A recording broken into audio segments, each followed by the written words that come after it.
by Dr. Ashwini B. Desai and Shri S Chaitra, whose experience is the story of Brahmins and Brahminism. So, thank you very much. I mean, I've been hearing. I mean, it is actually very fascinating to have this series to reflect on Brahminism, which appears to be a major issue both in the public debate within India, as well as the academic discussion within the social sciences and everywhere. It also has a lot of other consequences. But one of our question is that whose story? Because it comes as part of the various identity movement, and various groups seem to be using this term Brahmanism, Brahminical, Brahmanya, all kinds of story. So let me begin with a couple of very interesting examples of how we started engaging with this problem.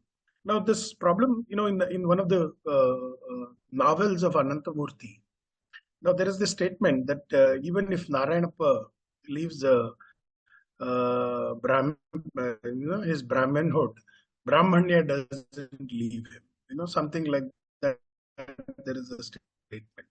One of the central issue in the discussion of Brahmins and Brahminical, Brahminism, Brahmanya, it gets interchanged in Indian languages in different way. It is unclear to pinpoint what is it about. So therefore, as rightly Mahalingam was pointing out, that there are very standard statements saying that Brahminism is not about Brahmins, but it is about certain kind of mentality which exists in all classes, all jatis, etc. And this has been some kind of a standard statement. Assuming that this is some kind of a psychological trait, some kind of an attitude that people possess, one should be able to characterize and talk about. And the height of it is recently, a couple of years back, when Clubhouse was very popular. There were a lot of noise that was being made in Clubhouse. There were a lot of groups that were discussed. We had a chance to participate in one of the closed room Clubhouse discussion where the Brahmanya in Lingayats and Vokalikas.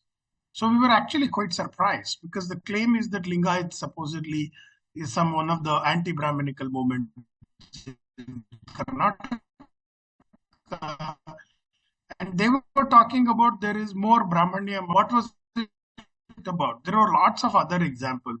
For example, there were reference to saying that Brahmins get married to people belonging to other jati, but we have become more conservative, so therefore we have more Brahmanya and others do not have. There are all kinds of examples, but if you actually put all of them together, it was very difficult to find a coherent story.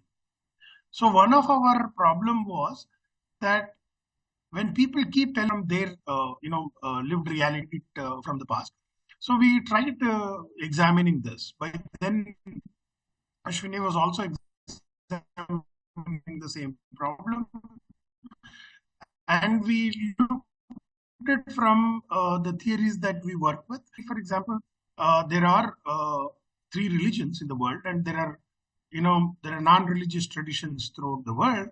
And when European people or Islamic people, when they come and start colonizing the other part of the world, it is through their experience they look at the different parts of the world. Is the outline of the major story that is there. So we started examining how could it be the case that the story of Brahminism is possibly a European experience. So when we started actually digging deeper into it, it comes into the larger picture of what European story is, what European experience of India was.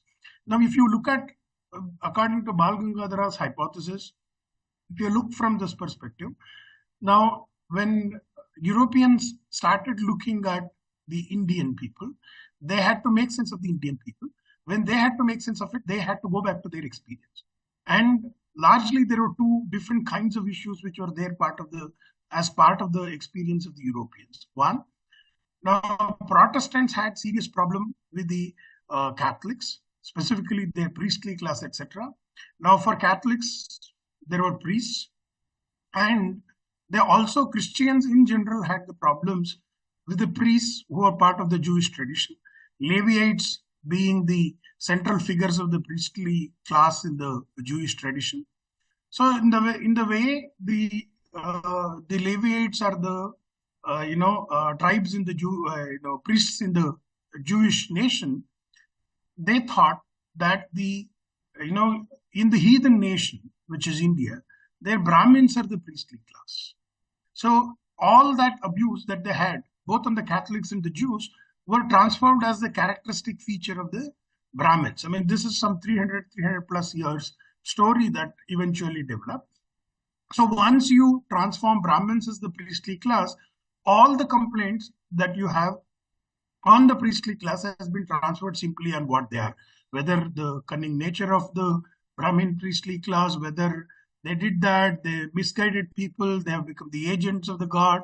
I mean, name any of the comments that you would hear earlier in the missionary literature, later in the secular literature, and later Ambedkarite and any other literature that you would encounter is basically comes from this prototype that the way Christianity, specifically Protestants, had their problem and their history. Protestants had their problem with the priestly class in the Catholics, and also Christians in general had the problems with the Jewish priestly class, and that gets reflected in identifying Brahmins as the priestly class.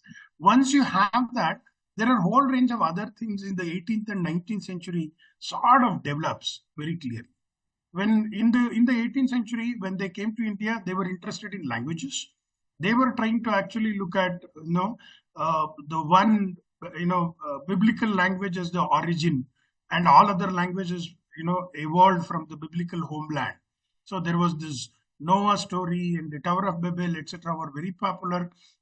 They were trying to see how, for example, different populations in the world could be mapped to different children of Noah. In this process, what they could do is that they could very simply associate Samskrita as a language where the scripture of these heathens or the false religions of the Hindus, the scripture is in Samskrita. Therefore, this is associated with the priestly class, which is the Brahmins. So there is this kind of association between the language and the religion starts to emerge. And the story gets evolved, sort of developing further in the 19th century, where the opposite of this is the Tamil language and the Dravidian people. And already there was Aryan story, which was actually getting developed. In the middle of the 18th century, there was something called Hindu conquest of India, which was taking shape and which further goes into great details. And then it actually gives a very coherent shape in creating this Aryan story. Therefore, in a very peculiar way, the nation, language, and religion, gets tied up. And this Brahminism is an expression of this tying up of the nation, language, and the religion in very, very, ununderstandable way. That's why if you look at our, public discourse that you have about the Brahmins, Brahminism, or Brahminical, whatever that you wanted to see, there is this kind of a pre-existing preoccupation that you wanted to fit every affair of the world into this European cluster of language, nation, and religion led by this Brahmin, Samskrita and Hindu religion comes together, and later the caste system story, inequality, all that is part of what is the European experience that you have. So one could go on talking about how, for example, the fourfold hierarchy becomes very important, not any other kind of hierarchy. Why was the Chaturvarna was tagged to the caste system, etc. One can get into the greater detail of it now, more details of Europe, how Europeans experienced India and their people can be understood. So in nutshell, to summarize, Bal Gangadhara's broader theoretical framework is of this kind. Now, Europeans had certain ways of experiencing their world because of their culture. And once they came to India, they started re-understanding India on the basis of the experience that they possessed with them. So in a way, this is like take the example of the Sarparajju. Now they saw a rope and they started seeing it as a serpent, and the description of the serpent grew over a period of time. It consolidated, though what they saw was rope, the description was about serpent. Therefore, the culminating description of Brahmins and Brahminical, etc., that we have today is of the serpent, not about the Raju which actually they saw. In that sense, no matter what Europeans thought about, if you look at these descriptions, they will tell you more about the European understanding of India. But the question is now, this story is transmitted and controlled, coordinated, reproduced, and sustained by Indian people. Now, the Sarparajanyaya, the Sarpa, was part of the European experience, has been taken by the Indian people. As a consequence, when they have to talk about Brahminical story, it is almost impossible to, build a coherent story of it. It is rhetorically, emotionally powerful story. But if you start looking at the facts, if you start investigating what kind of evidences that you have to investigate the story, you would almost realize that whether it is historical investigation, whether it is textual investigation, you hardly find any kind of evidence to substantiate the story. In a way, when Indians start reproducing it, when Europeans were reproducing it, at least it was coherent story in their experiential world, because they were imagining a religion. They had the experience of the religion. They had the experience of problem with the priestly class and so many other things. But this is simply absent, to most of the Indians when they start actually examining the text and the happenings in the world.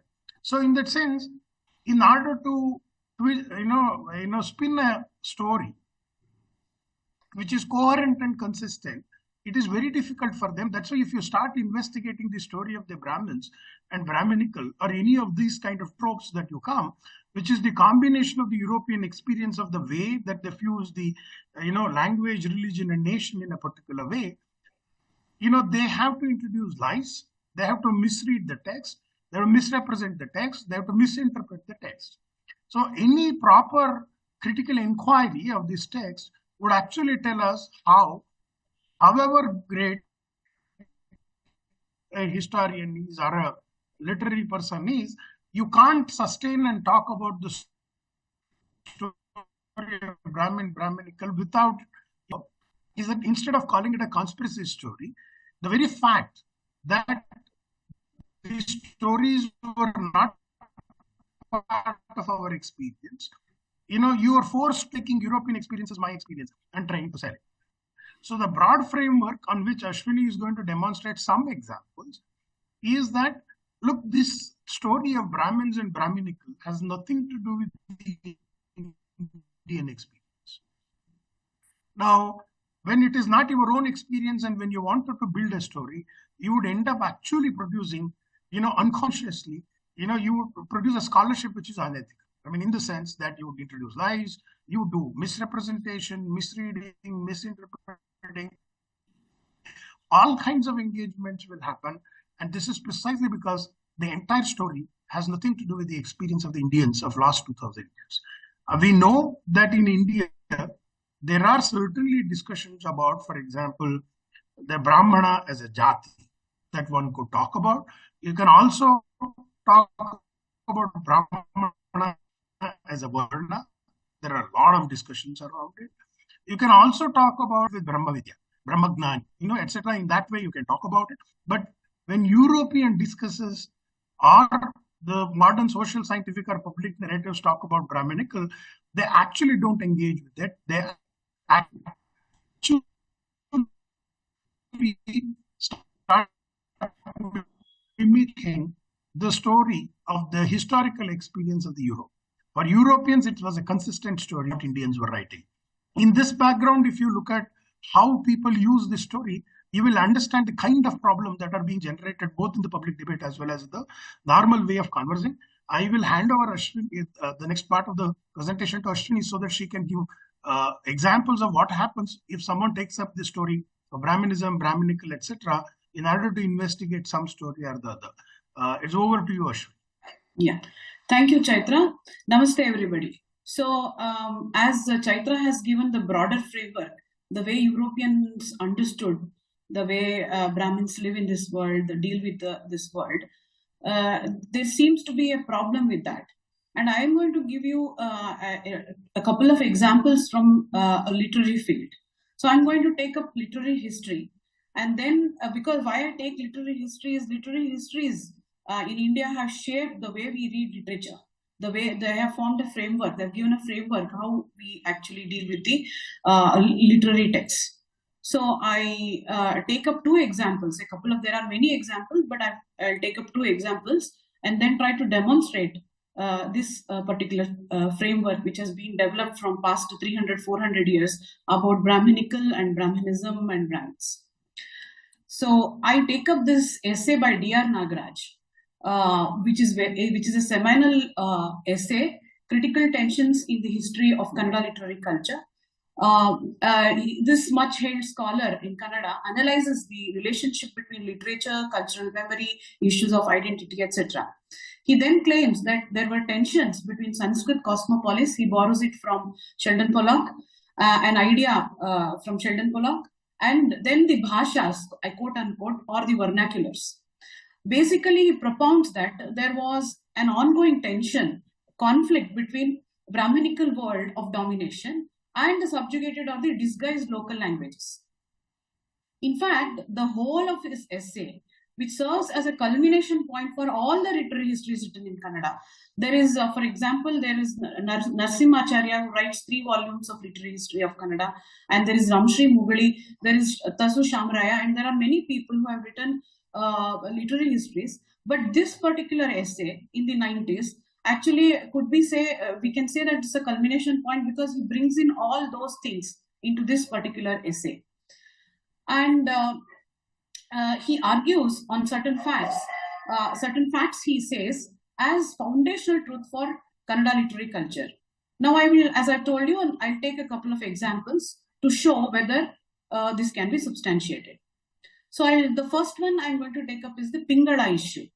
So, D.R. Nagaraj profusely uses Nagavarma and his famous scholarly work in Kannada, Chandombudi. This is around 10th century work. It is important for D.R. Nagaraj to take Nagavarma seriously because he claims between Kaviraja Marga, which is 850 CE, and Nagavarma, both wrote about meters in poetry. The changes one sees in terms what meter got prominence at what point in time would also show how various jatis in society are changing. He says, I quote, Chandombudi came into existence at a historical moment when the Sanskrit cultural order had established hegemony in literary canonization. There is scriptural evidence to show that the high priests of Sanskrit literary culture were held in great esteem even in Karnataka. Not surprisingly, there is also evidence that Desi or vernacular forms too were used to measure the popularity of a work. The Chandombudi seeks to effect a synthesis of these two forces, the universalizing Sanskrit and the localized and in particular Kannada, envisaging the emergence of consensus as the basis of a self-conscious literary tradition. Nagavarma's work is a proposal to submerge differences at the level of theory, a phenomenon that had assumed multiple dimensions when Sanskrit poetics descended on the Kannada scene. I unquote. In a way, he is showing that Nagavarma's work is of great significance in literary historical understanding of Kannada, as it does something which was never done before. Therefore, Nagavarma is crucial here because only with his reference, with Nagavarma's reference, D.R. Nagaraj can go further to ascertain the context for the Vachana rebellion, which all of you know, the so-called anti-caste movement and anti-Brahminical too. While narrating what Nagavarma has done in this work, D.R. Nagaraj says that Nagavarma's work has been influenced by both Sanskrit and Prakrit. He also says that one minute.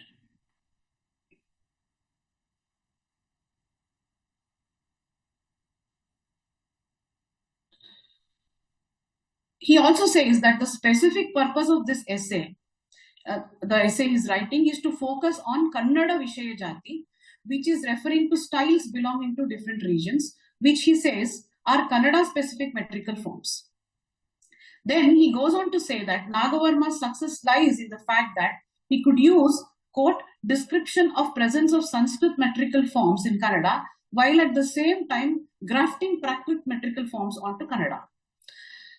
In other words, he says it is the most important development here is that Nagavarma is showing a metrical form that is derived from a source other than the Sanskrit cultural order or Sanskrit cosmopolis. He attributes the influence of Prakrit to two forms which are quite famous if we go into Kannada literature, the Ragale and the Dandaka. This, he says, is the Prakrit meters which easily integrated into the Kannada, and the pure Desi forms may lend themselves to description in terms of Prakrit. He concludes that what was difficult to achieve in Sanskrit universe was a possibility using Prakrit models. This was possible because of a scholar called Pingala, where Kannada Desi forms got respectability. To make it clear, it was impossible for Kannada poets to introduce local forms of meters because Sanskrit culture order was policing, he uses this word, policing the Kannada literary order. In order to gain legitimacy, the Kannada poets, even though they had their indigenous forms, legitimized these indigenous metrical forms using Prakrit as the source of this argument. In one or the other way, most of the literary historians in Kannada adopt this argument. The question is, while referring to Pingala, what is the reference he is giving? Because he becomes very central to his argument of the Prakrit universe as against Sanskrit cosmopolis. Here, Prakrit universe is the Shramana tradition. Sanskrit cosmopolis is Vaidika or Brahminical tradition. So this becomes foundational to further his argument of Sanskrit, which is Brahminical, actually policed on the local metrical forms. So he says some of the scholars date Pingala to 14th century, and some of them, like Ferdinand Kittel, he is a European who has worked for the first Kannada dictionary and also paved way for Kannada literary history. This Ferdinand Kittel altogether deny the presence of anybody called Pingala. Now, if you look at the historical fact, we get to know from sources that Nagavarma's Chandombudhi, which I have referred, is a work of 10th century. Then, even if we disagree with the scholars denying the presence of Pingala and agree with the date 14th century, one would easily argue that there is no way Nagavarma would have drawn these Prakrit ideas from Pingala, who wasn't even born when Nagavarma was writing this treatise, let alone completing his work. One could ask now, despite knowing this fact, how could a scholar, a classicist, as recognized by Sheldon Pollock himself, claims towards Pingala, who did not even exist at the time Nagavarma wrote this treatise, nor Nagavarma provides any reference to him. So what D.R. Nagaraj does is he resolves this issue by writing a footnote in this article. The footnote says this: the Prakrit scholar Pingala was more useful to Kannada as an idea than as a historically verifiable person. So he resolves this very simply. He says it's an idea. Now, what appears as a fact of history gets transformed into some kind of an idea independent of time. If history writing doesn't bother about the accuracy of occurrence, what else is history about? Is the question we get. So now, before getting into the issue, I take one more example from Telugu literary history. So, as everyone of us know that Velicheru Narayan Rao is a very well-known figure, just as D.R. Nagaraj. I have taken his essay "Multiple Literary Cultures in Telugu Court, Temple, and Public." I quote from. He writes something about Nannaya's Mahabharata, which belongs to 11th century. I quote, "Since for centuries poets had managed quite well without it, in the absence of the rules of an authoritative grammar, says the god, a certain Kavirakusudu, a fierce and powerful poet, had made a rule that no poet could ever use a Telugu word unattested in Nannaya's Telugu retelling of Sanskrit Mahabharata. Because of the lack of a grammar, the earliest poet's text itself had come to serve as an empirical source for ordering the Telugu language or Telugu literary order." I unquote. Later in the essay, he talks about the same kind of regimentation he's talking about in the citation, the quotation I made, that Nannaya was responsible for having a Telugu literary order and nobody could actually violate that order. So later, as the essay proceeds later in his essay, he talks similarly about another regimentation regarding Upper Kavi around the 16th or the 17th century. So I quote, he says, Upper Kavi exhibits a profound sense of confidence. He states that his book is a basic, is as basic to Telugu as Panini's Shabdanushasana is to Sanskrit.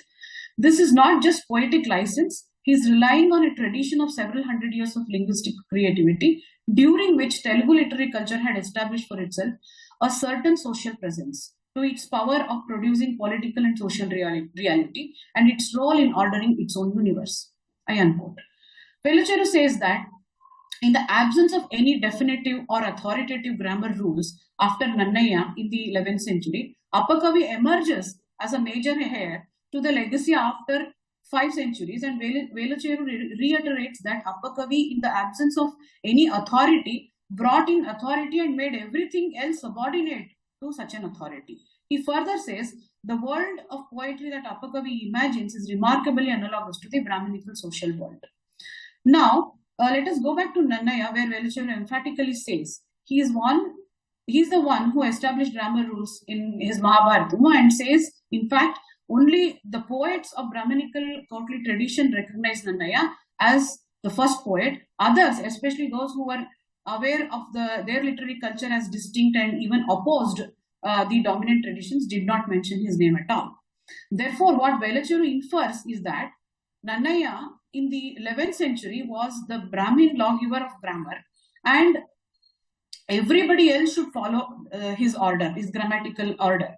But also, in the same breath, he says that he was not considered by everyone. For instance, he says, Palkurki Somanathudu did not accept Nannaya's rules and regulations.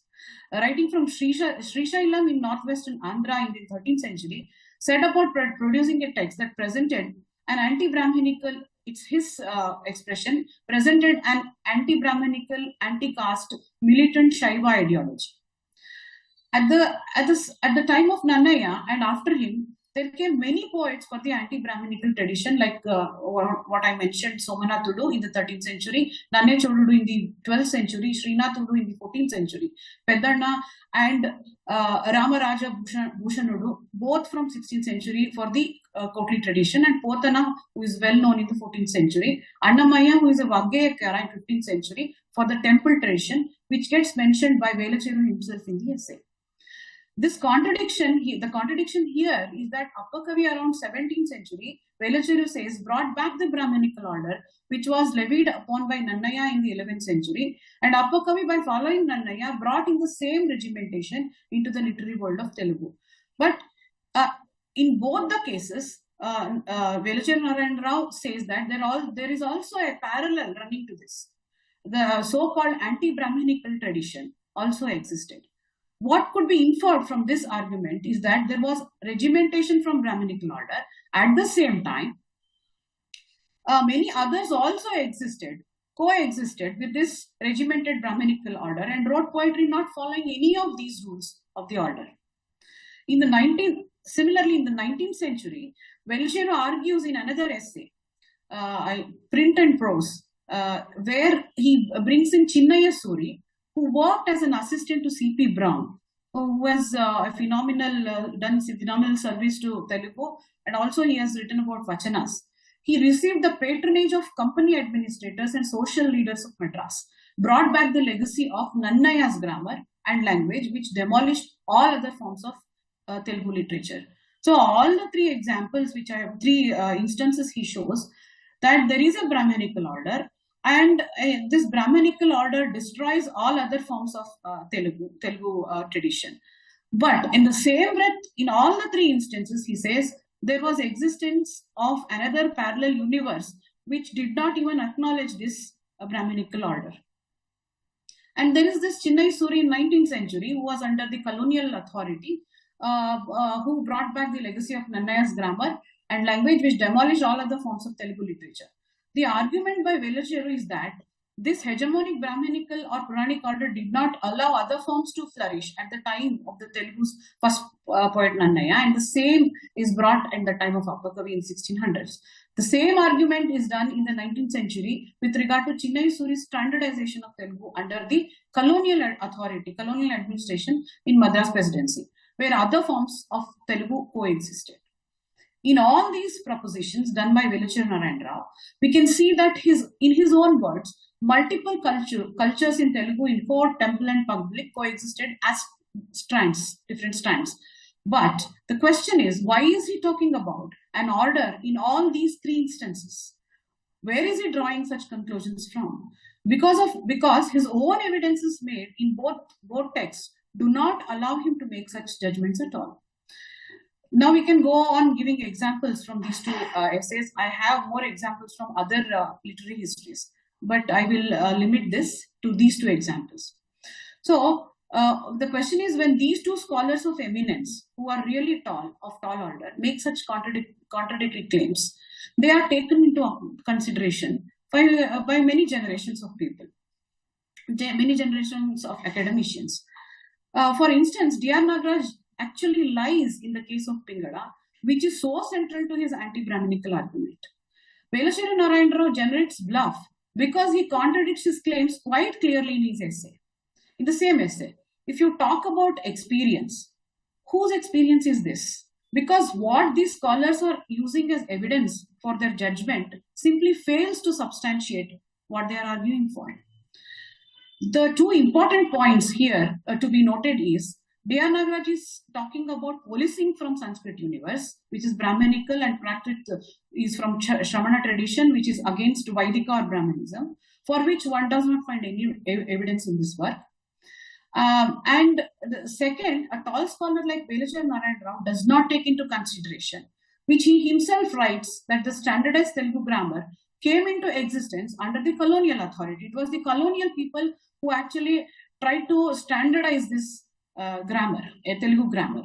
So, and most importantly, Chinnai Suri writes, who writes this grammar is not a Brahmin.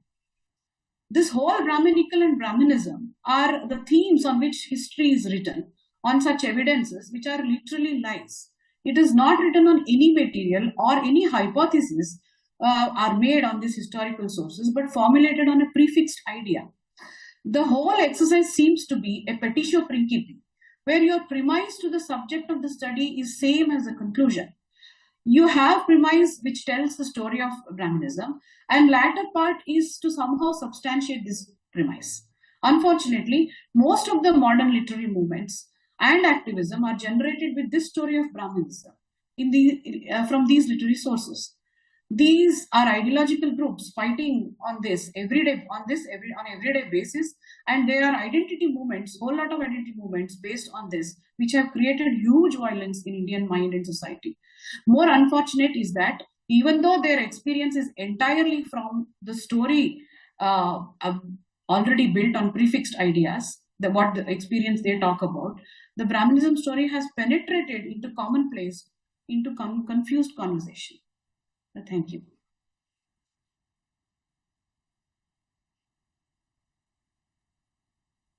I just wanted to, before concluding, I just wanted to add this fact that if you start with this premise that there is this Brahminism and which has been oppressive and it does so many things, and you would end up proving that, while trying to prove that, you bring in so many things which actually forces you to, bring in a lot of lies, misinterpretation of text, etc. For example, Sanskrit text policed the Kannada text is a very difficult claim to make.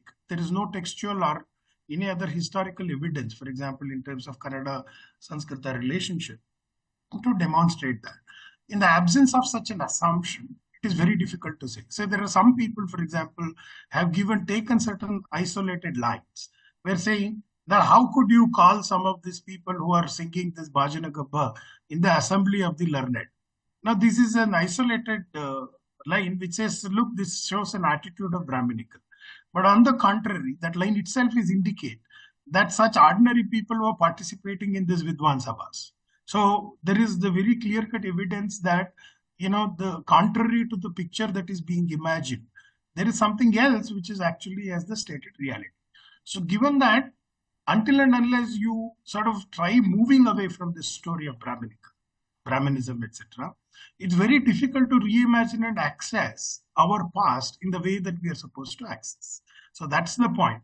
And if you use these tropes in order to talk about our world and our past, you would end up committing a lot of things which are not intellectually reasonable practices that you would end up committing. And most often it could be possible that they are unconsciously committed. And in some cases, some of them are very consciously committed. With that, we will stop here. Over to Nagaraj. Thank you, Chaitra ji and Ashwini ji. It was a wonderful, highly detailed and rigorous analysis. And particularly because of my personal academic background, I'm so much tempted into getting into the details of the discussion, particularly because of Velcheru Narayana Rao and Telugu literature coming into this, and my 4 decades of involvement with Telugu literature, classical Telugu literature, linguistics, which comes into this grammar discussion and all that. And thank you very much for bringing Dr. Nagaraja.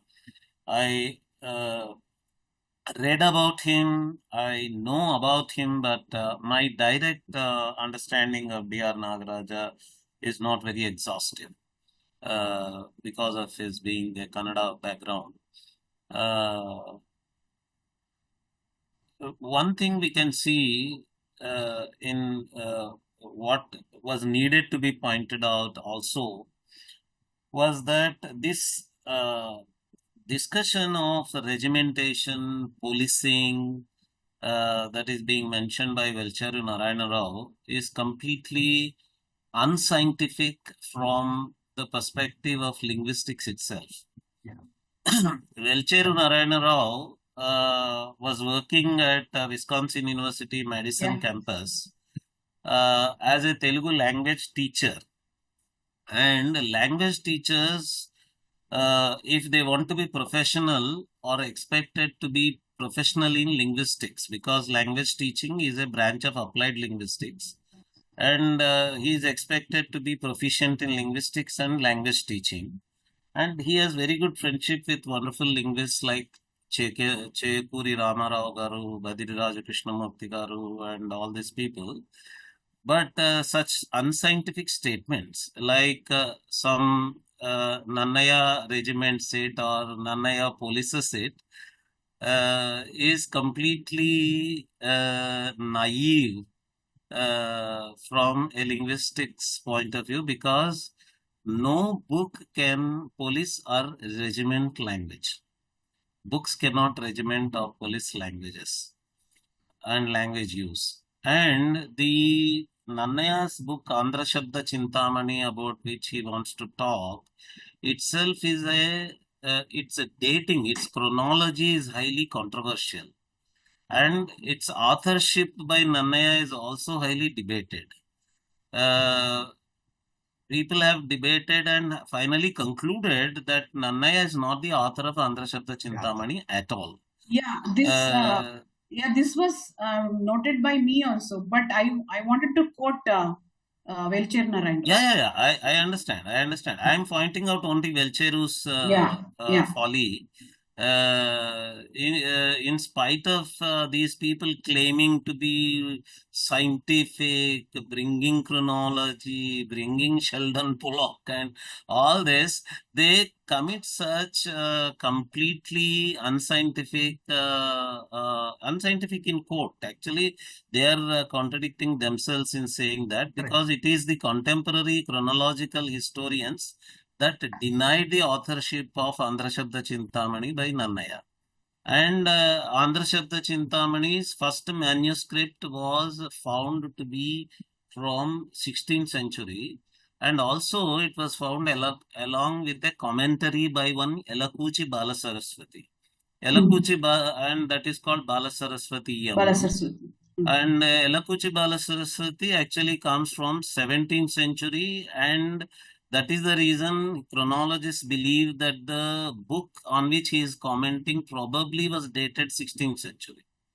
And it is attributed to some person. There is no name of Nanaya in the manuscript at all.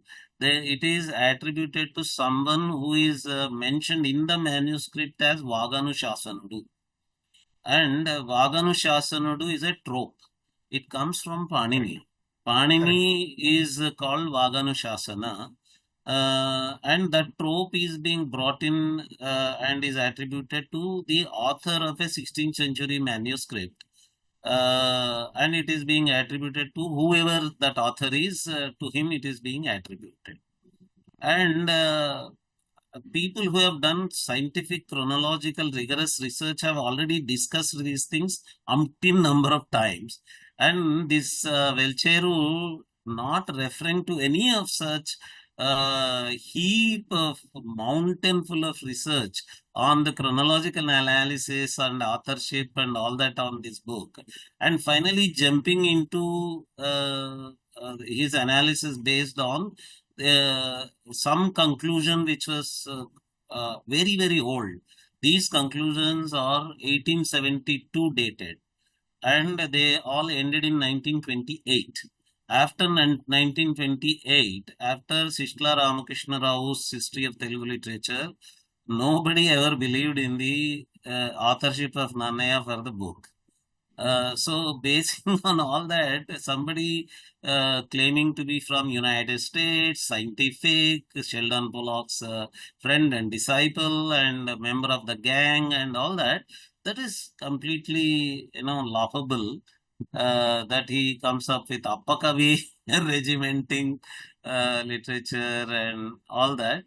And the stories, they give an impact on those probably from other countries, some European countries or United States, who do not take the pains to go into the details of all these chronological analysis, or those who do not go into the linguistics research on whether a book can regiment language use, whether there can be a books or authors control on language developments. Yeah, Chaitra ji. Yeah, I just wanted to say there are larger tropes of the Europeans which emerged in the 19th century. There are three, four threads to it. One is that the Brahmins, as the priestly class, sort of removed the historical referentiality from the texts, and they made it ahistorical and presented it. They normativized the grammar through which they controlled the language, and also they used Purana as a model to control the ordinary masses.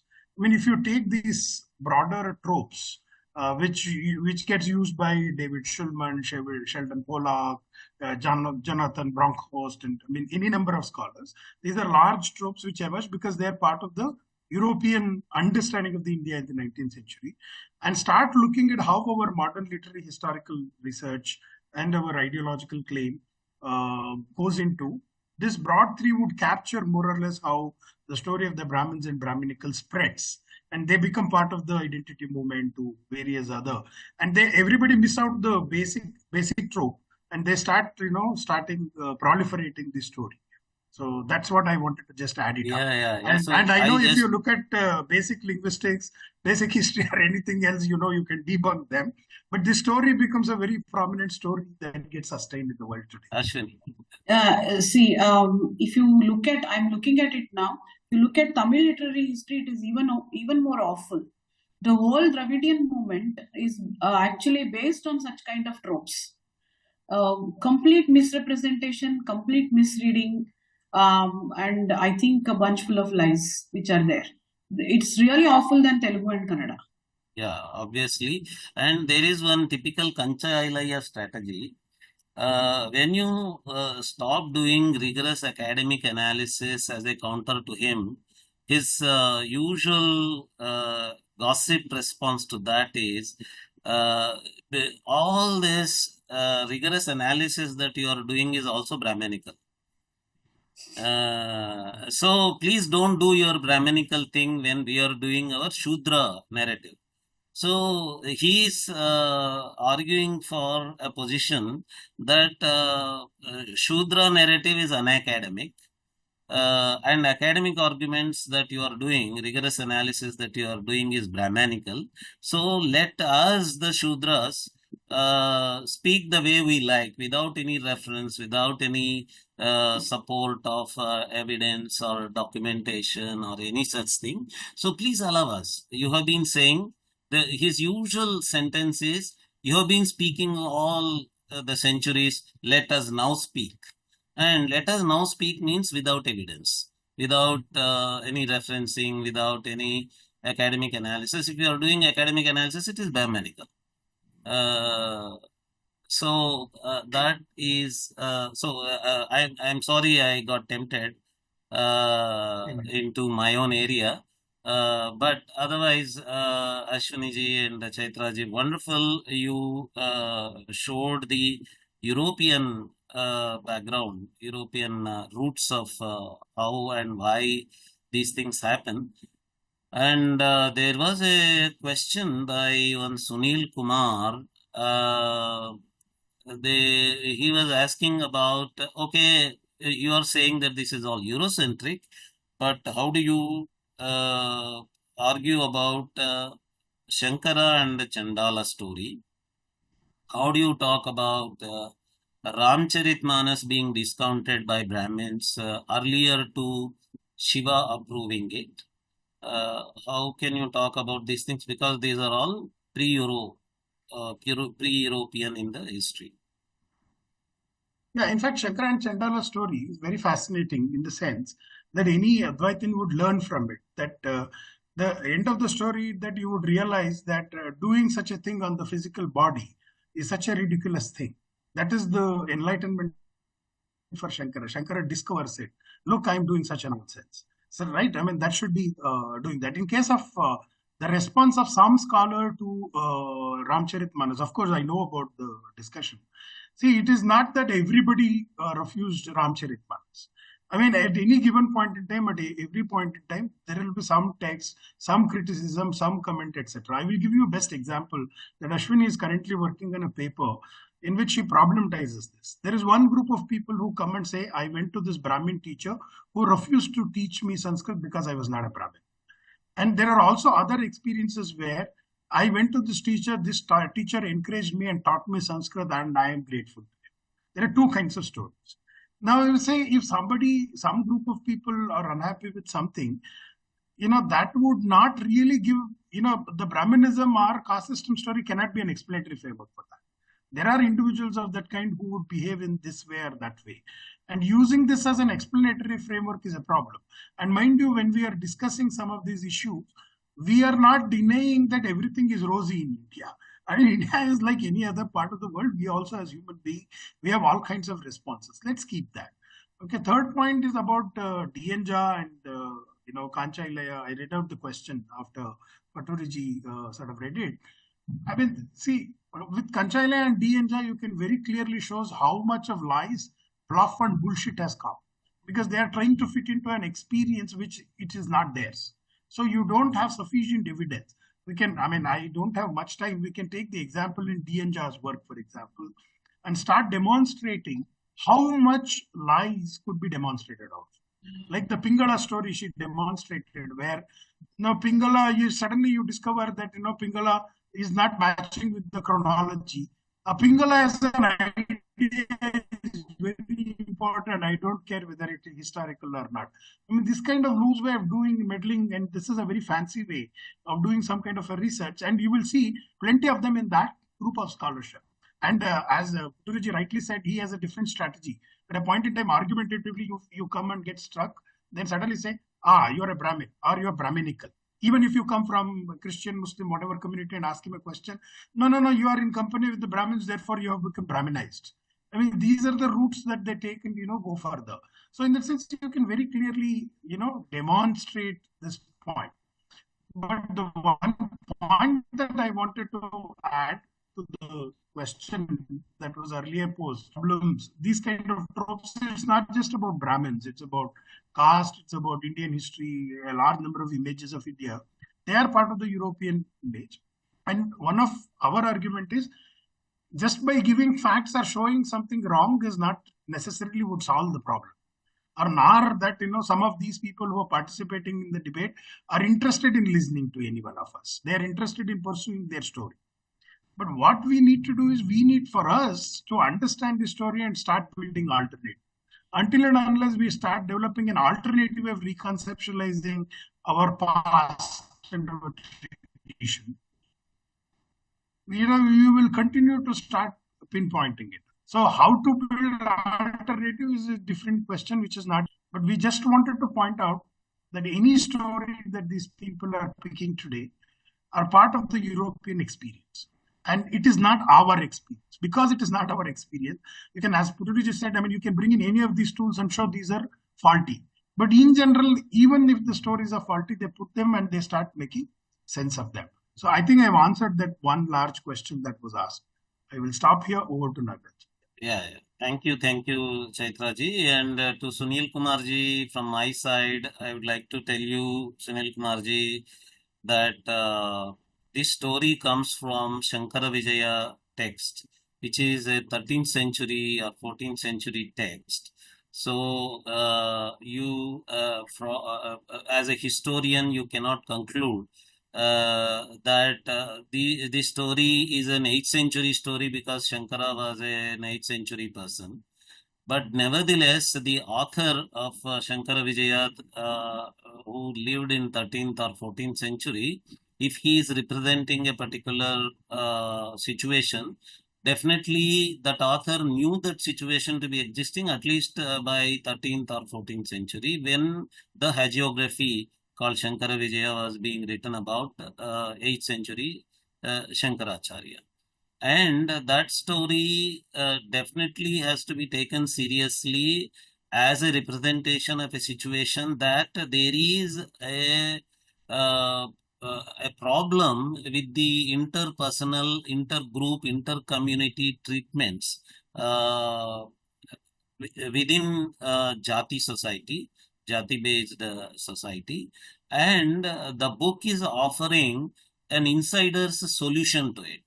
It is showing a solution that Upanishadic way of looking at things, in contrast to Purva Mimamsa or Karma way of looking at things, is a solution to such inter-community issues also. That is what the 13th century, 14th century hagiography is telling you from a historical point of view.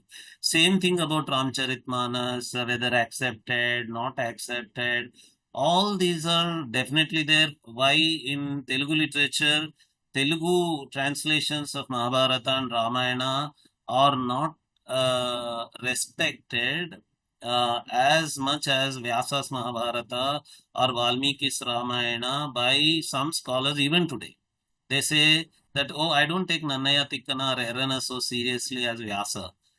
Because Vyasa's Mahabharata is the original. That is your problem. That is the problem of those people who take this translation, original is great, translation is not correct. Same thing about Ramcharitmanas. So if someone wants to say Valmiki Ramayana is the original text, I want to respect it. Any other regional language translation, Krittivasa Ramayana, for example, from Oriya or Bengali, or any other regional language translation, Kamba Ramayana, for example, from Tamil, you can say that I don't respect it as much as Valmiki Ramayana. Okay, this is a translation related problem.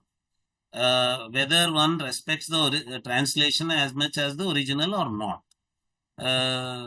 That's a different category that is not related to any Brahmanical, anti-Brahmanical, non-Brahmanical. It's a general worldwide problem of attitude towards translation vis-a-vis the original. It's a broader issue.